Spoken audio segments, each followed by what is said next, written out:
नमस्कार, हिमाचल समाचार में आपका स्वागत है। आज के मुख्य समाचार। मुख्यमंत्री ने ओवरसीज भर्ती ड्राइव आयोजित करने के दिए निर्देश।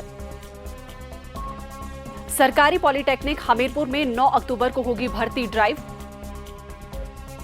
प्रदेश सरकार ने किसानों से खरीदा प्राकृतिक खेती पद्धति से उत्पादित 2123 क्विंटल गेहूं। पांगी में प्राकृतिक रूप से उगाए गए जौ की खरीद 8 अक्टूबर से शुरू करेगी प्रदेश सरकार। ग्रामीण अर्थव्यवस्था को सुदृढ़ करने के लिए दुग्ध प्रोत्साहन और परिवहन अनुदान योजना शुरू। मुख्यमंत्री ने कहा, ई-केवाईसी होने से पात्र परिवारों को मिल रहा सार्वजनिक वितरण प्रणाली का लाभ। मार्च 2025 तक 97% ई-केवाईसी प्रक्रिया पूर्ण। तकनीक के जरिए दक्षतापूर्ण और पारदर्शी बनी सार्वजनिक वितरण प्रणाली। मुख्यमंत्री राहत कोष में 3 लाख रुपए का अंशदान। और अब समाचार विस्तार से।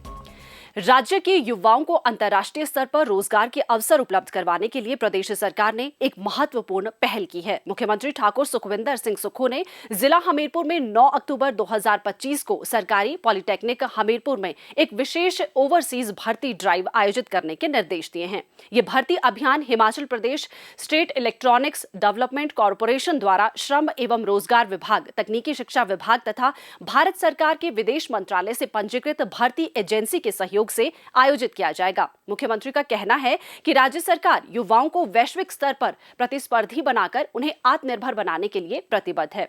इस ड्राइव के माध्यम से तकनीकी एवं गैर तकनीकी क्षेत्रों में विदेशों में रोजगार के अवसर उपलब्ध करवाए जाएंगे। विदेश मंत्रालय और पंजीकृत एजेंसी के माध्यम से पात्र अभ्यर्थियों का चयन किया जाएगा, जिससे भर्ती प्रक्रिया की पारदर्शिता और विश्वसनीयता सुनिश्चित होगी।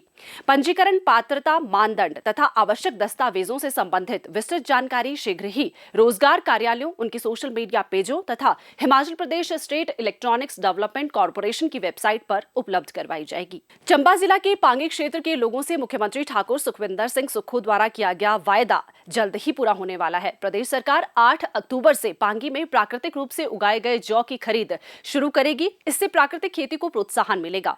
प्रदेश सरकार द्वारा जौ के लिए 60 रुपए प्रति किलोग्राम न्यूनतम समर्थन मूल्य तय किया गया है। दूर दराज क्षेत्र पांगी में पहली बार सरकार द्वारा समर्थित इस तरह का खरीद अभियान चलाया जा रहा है। वहीं स्थानीय किसान भी इसे लेकर बेहद उत्साहित हैं। मुख्यमंत्री ने कहा कि कृषि विभाग द्वारा खरीद की सभी तैयारियां पूर्ण कर ली गई हैं। अभी तक इस घाटी में हुडान, सेचू, सुराल, किलाड़ और साच में 5 खरीद केंद्र स्थापित किए गए हैं। पांगी क्षेत्र के 80 किसानों ने इस योजना का लाभ प्राप्त करने के लिए विभाग में पंजीकरण करवाया है। उन्होंने कहा कि प्राकृतिक खेती को प्रोत्साहित करना प्रदेश सरकार की प्राथमिकता है।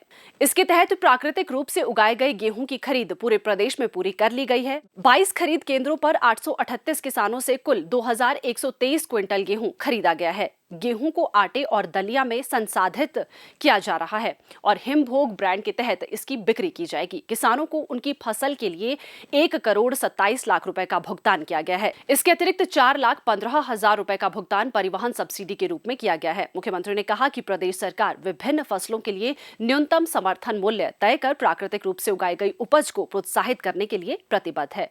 इसी के तहत गेहूं के लिए 60 रुपए प्रति किलोग्राम, मक्का के लिए 40 रुपए, कच्ची हल्दी के लिए 90 रुपए और जौ के लिए 60 रुपए प्रति किलोग्राम न्यूनतम समर्थन मूल्य तय किया गया है। ये पहल उपभोक्ताओं के लिए न केवल रसायन मुक्त उत्पाद बल्कि प्राकृतिक तरीके से खेती कर रहे किसानों को उत्पाद की बेहतर कीमत भी प्राप्त हो रही है।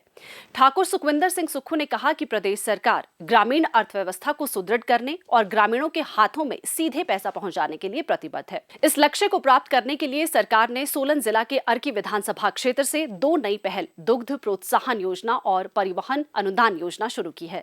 दुग्ध प्रोत्साहन योजना के तहत पंजीकृत दुग्ध सहकारी समितियों से जुड़े किसानों को 3 रुपए प्रति लीटर की प्रोत्साहन राशि और परिवहन अनुदान योजना के तहत निजी दुग्ध समितियों को भी दूध संग्रहण और परिवहन के लिए 3 रुपए प्रति लीटर वित्तीय सहायता प्रदान की जाएगी।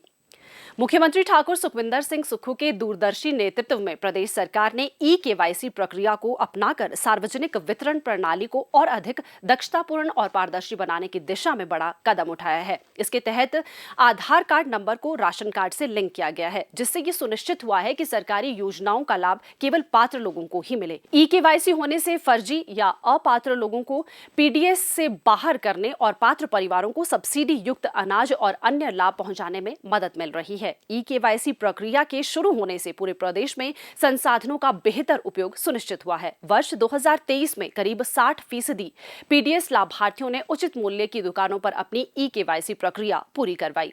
प्रदेश के तकनीकी विशेषज्ञों की टीम ने खुद का ई-केवाईसी एप्लीकेशन जुलाई 2023 में लॉन्च किया। इससे लाभार्थियों के लिए उचित मूल्य की दुकानों पर आधार द्वारा फिंगरप्रिंट सत्यापन का इस्तेमाल करके ई-केवाईसी प्रक्रिया पूरी करना सुगम हो गया। जुलाई 2023 से जुलाई 2024 तक ई-केवाईसी करवाने वालों की संख्या 77% हो गई। हालांकि दुर्गम और पहाड़ी क्षेत्रों में रहने वाले कई लोगों को उचित मूल्य की दुकानों तक पहुंचने में असुविधा या सत्यापन के दौरान फिंगरप्रिंट का मिलान न होने जैसी समस्याओं का सामना करना पड़ा।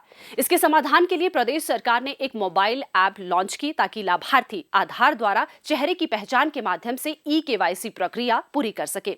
इससे दुर्गम क्षेत्रों में रह रहे परिवारों के लिए ये प्रक्रिया सरल हो गई, क्योंकि उन्हें अब उचित मूल्य की दुकानों पर जाने की जरूरत नहीं रही। चेहरे से सत्यापन की सुविधा शुरू होने से ई-केवाईसी की दर जुलाई 2024 में 77% से बढ़कर मार्च 2025 तक 97% हो गई है। आधार सत्यापन ने सार्वजनिक वितरण प्रणाली को पूरी तरह से रूपांतरित कर दिया है। इससे पात्र परिवारों की पहचान हुई, साथ ही प्रतिलिपिकरण को हटाने और प्रक्रिया को गतिशील व अधिक पारदर्शी बनाने में मदद मिली।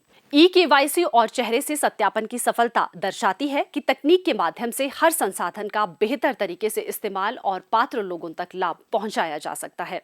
इंदौरा विधानसभा क्षेत्र के विधायक श्री मलेंद्र राजन ने आज शिमला में मुख्यमंत्री ठाकुर सुखविंदर सिंह सुक्खू को क्षेत्रवासियों की ओर से मुख्यमंत्री राहत कोष के लिए 3 लाख रुपए का चेक भेंट किया। मुख्यमंत्री ने इस उदार अंशदान के लिए श्री मलेंद्र राजन और क्षेत्रवासियों का आभार व्यक्त करते हुए कहा कि ये सहयोग जरूरतमंद लोगों की सहायता करने में महत्वपूर्ण भूमिका निभाएगा।